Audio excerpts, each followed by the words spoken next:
Boas noites a todos, mais uma vez, sobretudo agora já no fim do nosso jantar, para poder também eu associar-me de alguma maneira a esta homenagem que a Comissão Política de Secção do PSD de Oleiros decidiu realizar a todos os autarcas do PSD que, desde a primeira hora, nestes 40 anos que estamos a assinalar sobre as primeiras eleições autárquicas livres, dedicaram o seu melhor às suas terras, aos seus municípios e, portanto, aos seus concidadãos.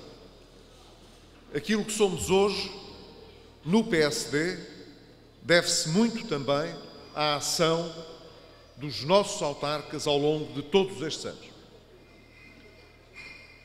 Foram os autarcas nas juntas de freguesia e nas câmaras municipais que provavelmente estiveram mais próximos da profunda transformação que o maior país que temos conheceu ao longo de todo o tempo democrático. Tivemos muitos governos no país, com importâncias diferentes quanto à responsabilidade pelo que aconteceu em Portugal, mas não tenho nenhuma dúvida de que foram os autarcas aqueles que puderam, de uma forma mais direta, mais próxima, garantir uma transformação significativa de um país que era, há 40 anos atrás, a imagem um pouco caricaturada, é verdade, mas quando se faz uma caricatura é para fazer sobressair alguns traços mais visíveis e impressivos. E o que se dizia era que o país era Lisboa e o resto era paisagem. Não era exatamente assim, mas é verdade que, se nos abstraíssemos de Lisboa, Porto, Coimbra, a maior parte do país vivia num passado de subdesenvolvimento que só o regime democrático e o poder local transformaram radicalmente.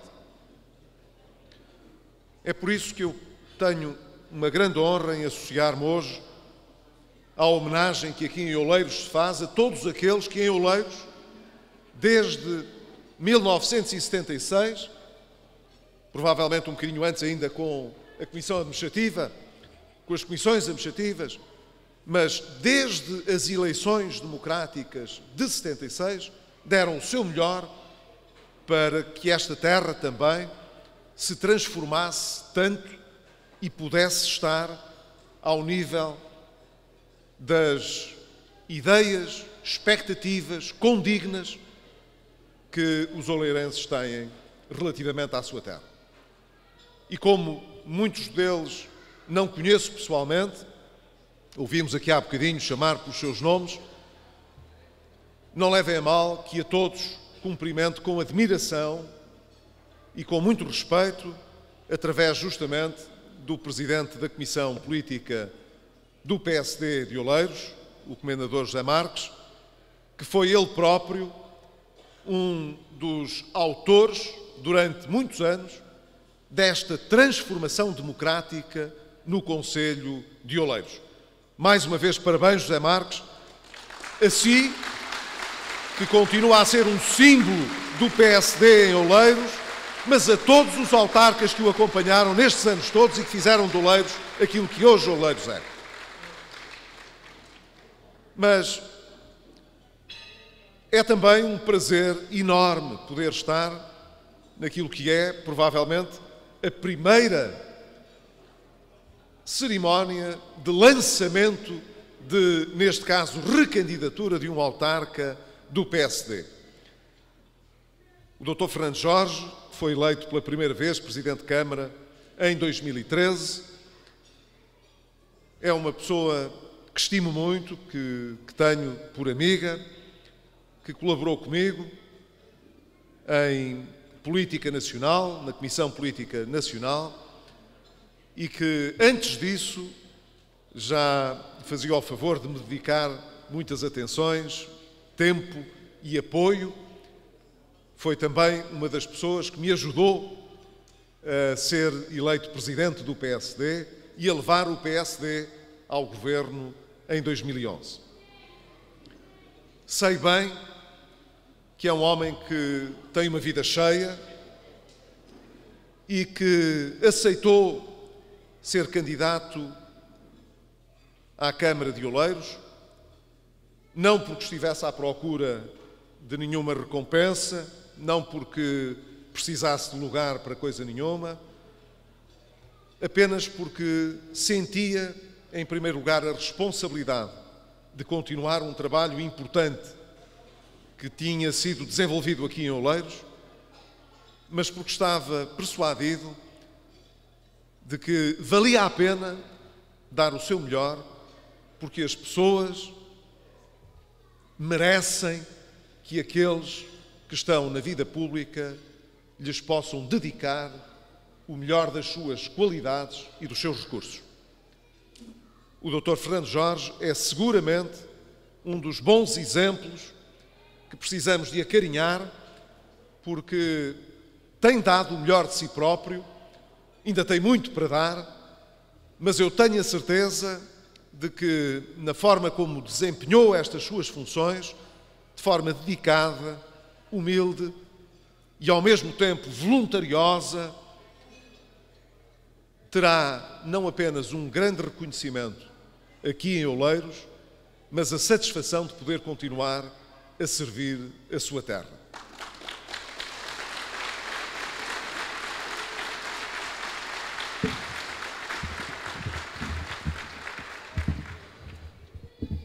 Ele próprio, há pouco, deu aqui nota de como está a ver a situação nacional.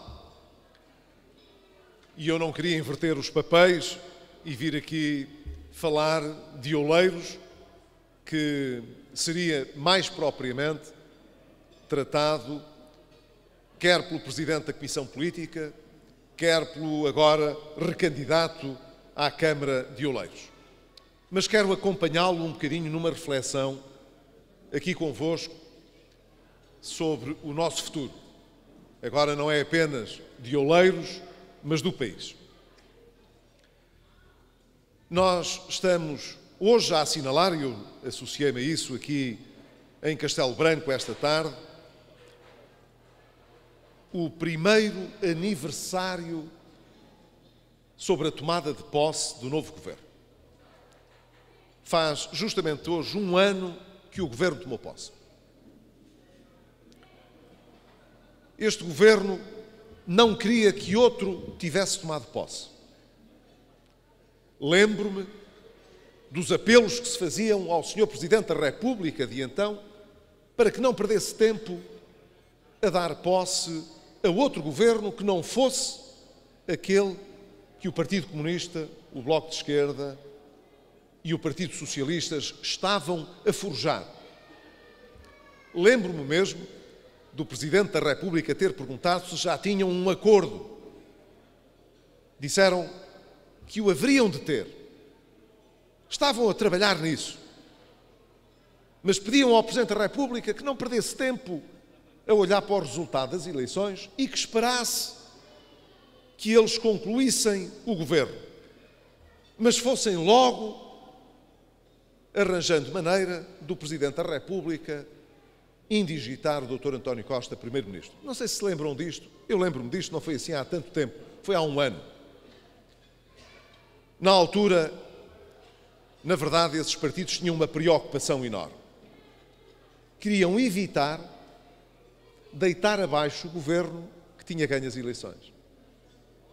Na verdade, custa muito a alguém, calculo eu, ser incumbido de formar um governo depois de perder as eleições. Deve custar. A mim teria custado. Era preferível, portanto, fazer de conta que elas não se tinham perdido e que o Presidente da República tivesse pedido ao perdedor das eleições que formasse o governo. Presidente da República, e bem, chamou quem tinha ganho as eleições para formar o governo. E, na altura, o Partido Socialista confirmou que não aceitaria esse governo. Não o quis integrar. Convidei o Dr. António Costa para se juntar ao governo na altura. Não quis. E também não quis ficar no Parlamento a apoiar o governo. Quis fazer um governo diferente. E fez.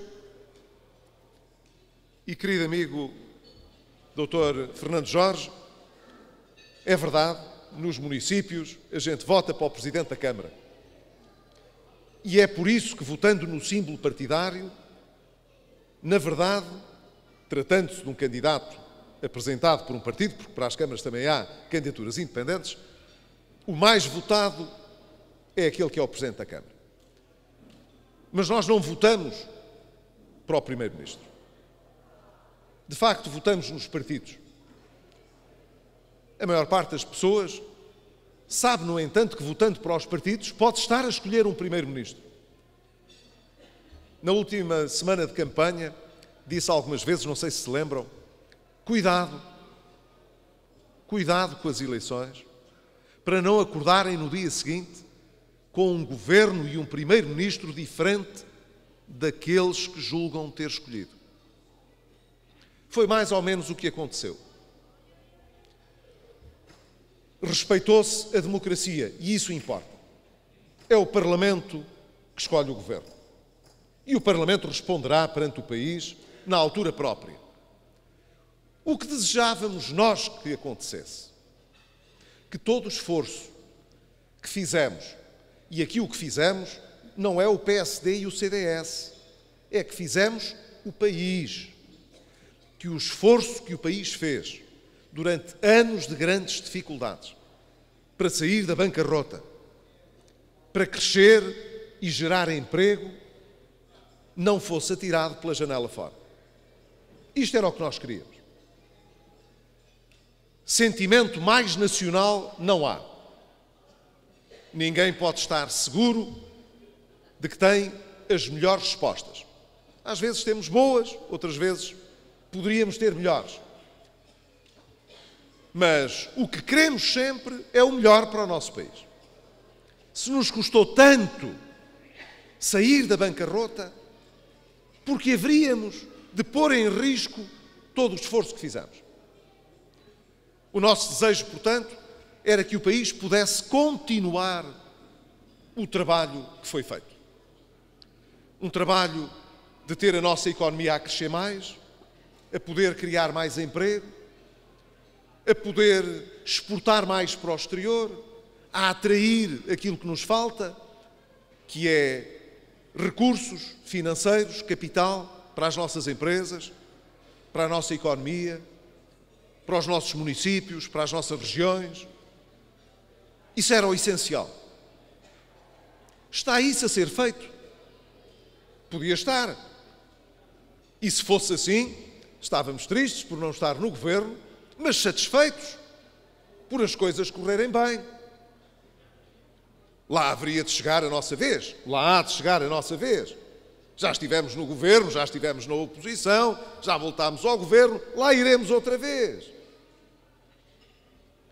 O que interessa é, está o país a caminhar para essa situação melhor, porque tanto nos esforçámos que acontecesse?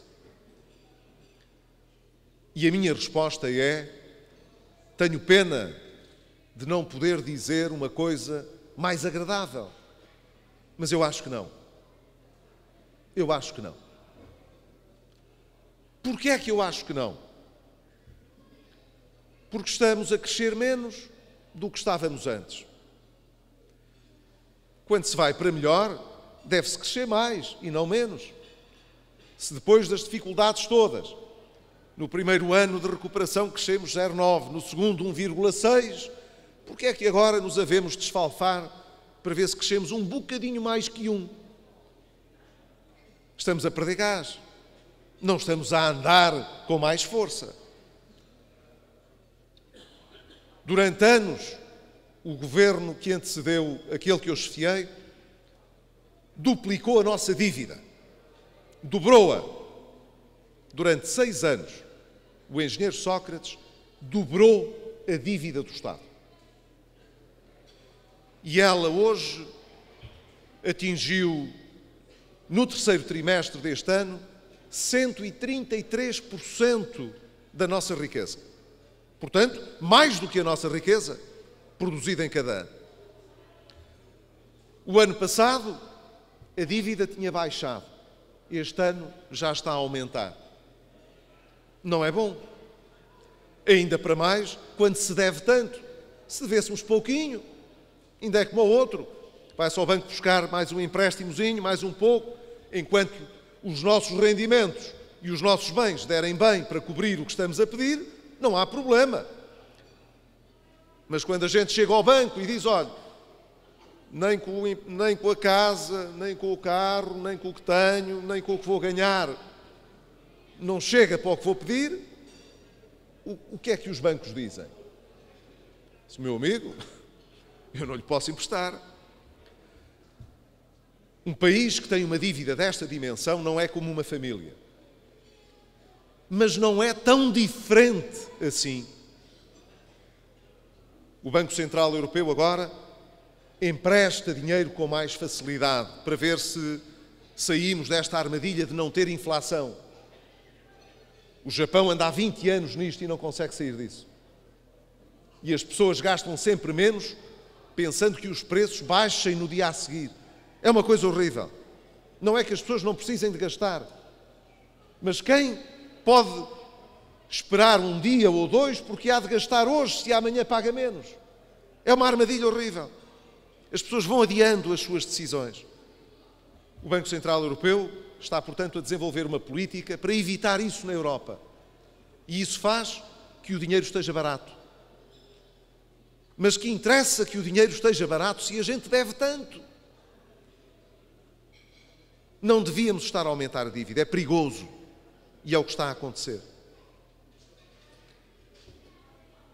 Uma das coisas que o poder democrático trouxe, e o poder local também, foi uma cobertura nacional, não é completa, mas é nacional, de cuidados de saúde, de educação, de apoio social. Antigamente não havia.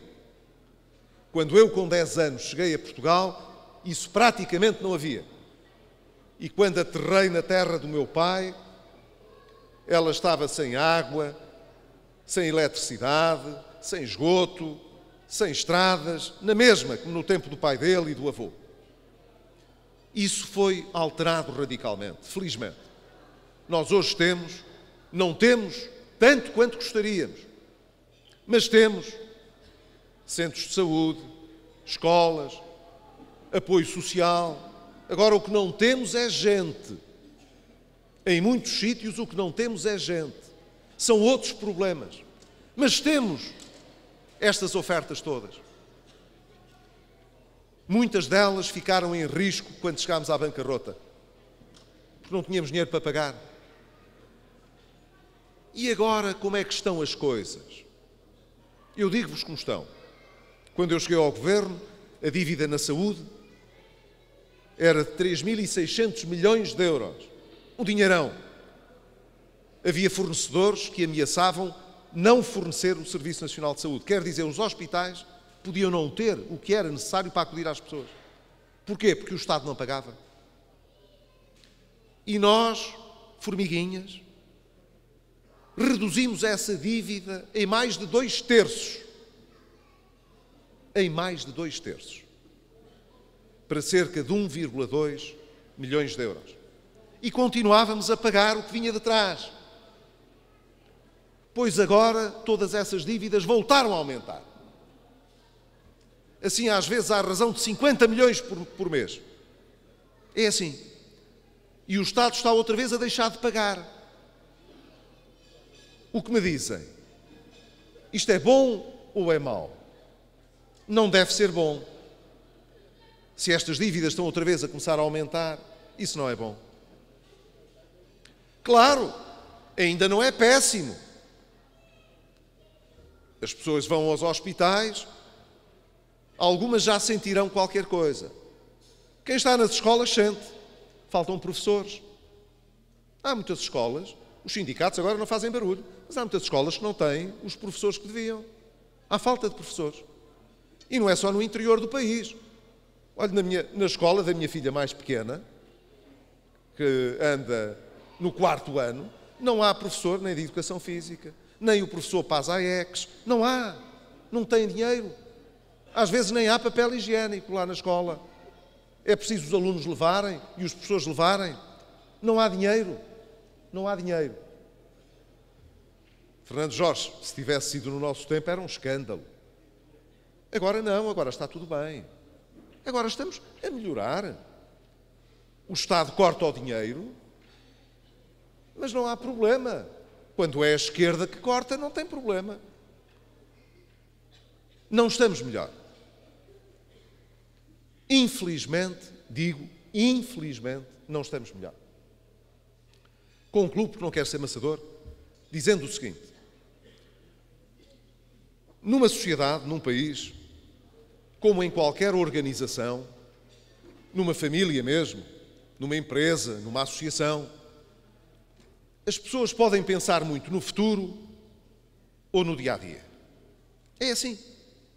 Quem pensa muito no futuro, poupa qualquer coisa,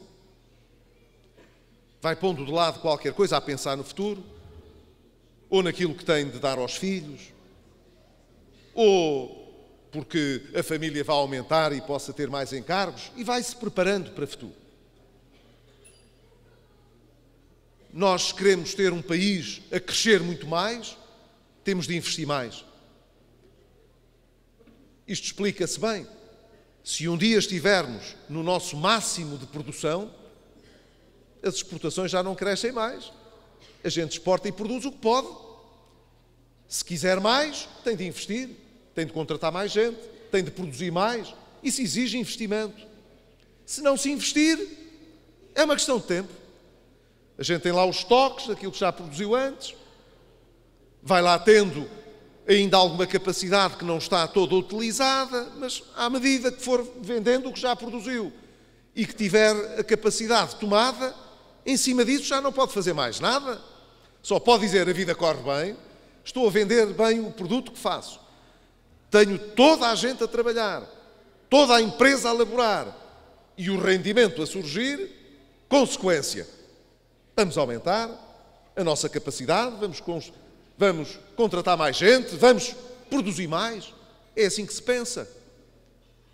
Se não se pensar assim, não se sai do sítio. O investimento em Portugal este ano caiu, mas caiu a pique. Não se está a investir nada para o futuro. E o Estado, então, cortou quase 30% daquilo que planeava. Quer dizer, o atual governo estimou que o investimento em Portugal, público, eu estou a falar do investimento público, devia crescer 500 milhões. Iam gastar mais 500 milhões em investimento do Estado do que em 2015. Mas estão a gastar menos 440 milhões do que o ano passado. Agora, reparem bem, é fácil fazer a conta. Eles queriam gastar mais 500, mas estão a gastar menos 400 do que no ano passado. Faltam aqui 900 milhões para as contas deles. É como se não fosse nada, não tem importância nenhuma. Este ano não se pode investir porque se está a fazer outras coisas. E há de se investir para o ano ou daqui a 2. Costuma-se dizer, navega-se à costa, não é verdade? Sempre à costa. Quem não sabe para onde quer ir, navega à costa. Mas quem tem algum projeto de futuro e se tenha de lançar ao mar como deve ser, tem de saber muito bem para onde vai. Senão perde-se lá. O país, hoje, com este governo e com esta maioria, não está a investir nada no futuro. Está a viver o dia o melhor que pode, a esticar a corda o melhor que pode, a correr os riscos que pode correr, até ver o que acontece. Se der para o torto, olha, talvez o Passos Coelho e mais uns malucos tratem do assunto. Se não der para o torto, já ganhamos. Já ganhamos. Grande festa. Grande festa. Ora, não é assim que se governa um país. Um país tem de se governar a pensar com precaução, não expondo os portugueses a riscos desnecessários e investindo para o futuro com confiança. Esse é o nosso plano. Isso é o que nós queremos. É o que queremos em Oleiros, é o que queremos em Castelo Branco, é o que queremos no país todo, independentemente de quem governe, cada junta, cada Câmara. O que nós queremos para o nosso país é isso. Quando estivemos no governo, tratámos todos da mesma maneira. Nunca quis saber lá de que partido eram. Hoje não é assim. Hoje voltamos atrás. Hoje há umas câmaras que têm muita coisa, há outras que não têm nada. Trata-se de uma maneira, os amigos, os outros, vamos ver. E pior do que isso, faz-se uma política de eleitoralismo descarada. Promete-se, no mês das eleições autárquicas, em que estareis aqui todos a tratar da eleição para a Câmara e para as juntas, está o Governo a dizer: o Estado vai meter nos seus quadros todos aqueles que forem precários. Então não é bonito o Estado garantir o emprego ao mais possível? Quem é que há de pagar isso? Os portugueses, evidentemente. O Fernando Jorge disse aqui muito bem: a Carris passou para a Câmara de Lisboa limpinha de dívidas. Não era bom? Não é tão bom? Porque é que não havemos de dar aos municípios amigos os equipamentos livres de dívida? Mas porquê é que há de ser só Lisboa, então? Então todos os municípios têm transportes urbanos ou transportes municipais. E a esses, os lisboetas não pagam as dívidas? Só o país inteiro é que paga as dívidas de Lisboa? Porquê? Que justiça é esta? Na altura, o Dr. António Costa, quando eu era Primeiro-Ministro, fez-me esta proposta. Esteve 2 horas a tentar convencer. Não, o senhor devia dar-me a Carris para a Câmara já era melhor a Carris do que o Estado. Olha, desde logo por causa dos corredores bus. A gente cria corredores onde quer. Connosco, a Carris é uma maravilha. E eu disse, eu dava-lhe a Carris com muito gosto. Não tenho nenhum problema com isso. O senhor não pode ficar com a Carris. Não tem hipótese nenhuma de ficar com a dívida que ela tem. Então havia de lhe dar a empresa e ficava eu com as dívidas? Então isso faz algum sentido? Faz sentido o país ficar a pagar as dívidas da empresa e o senhor a geri-la para a frente, a fazer mais dívidas? Isso não faz sentido. Agora, se quiser a empresa com as dívidas que ela tem, isso não tem problema nenhum. Não, isso com as dívidas não. Com as dívidas não interessa. Agora, lá conseguiram o sonho de ficar com aquilo sem as dívidas. Mas elas não desapareceram. O país vai as pagar. É um ilusionismo que não percebo como agrada a algumas pessoas. Mas agrada a algumas pessoas. Mas não tenham dúvidas. Alguém vai pagar isso tudo. Julgo, por isso, que não sou eu ou as figuras do PSD que, olhando para esta situação, ficam insatisfeitas por ver que estamos a perder oportunidades e que o país está a ficar pior do que era possível que ficasse. E não é por nós que queremos mudar as coisas. Queremos mudar as coisas porque isso é importante para Portugal. E é para isso que a gente está cá. É para fazer e lutar por aquilo em que acredita. O Fernando Jorge por Oleiros.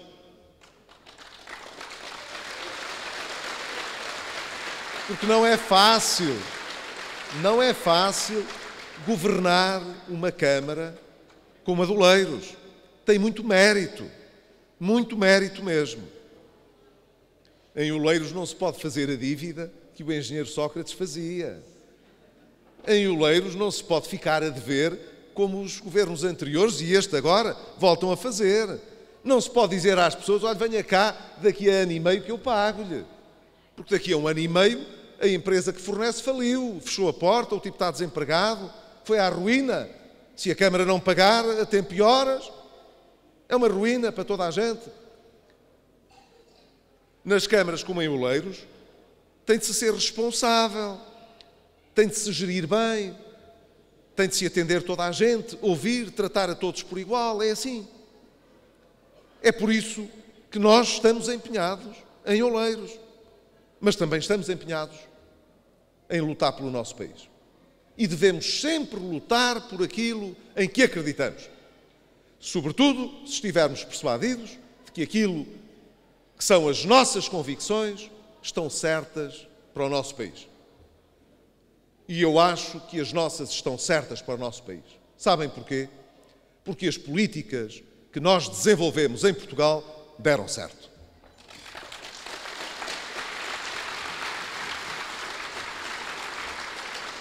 Mais do que isso, se há hoje quem queira arriscar demais com a situação, foi porque nós recuperámos o país.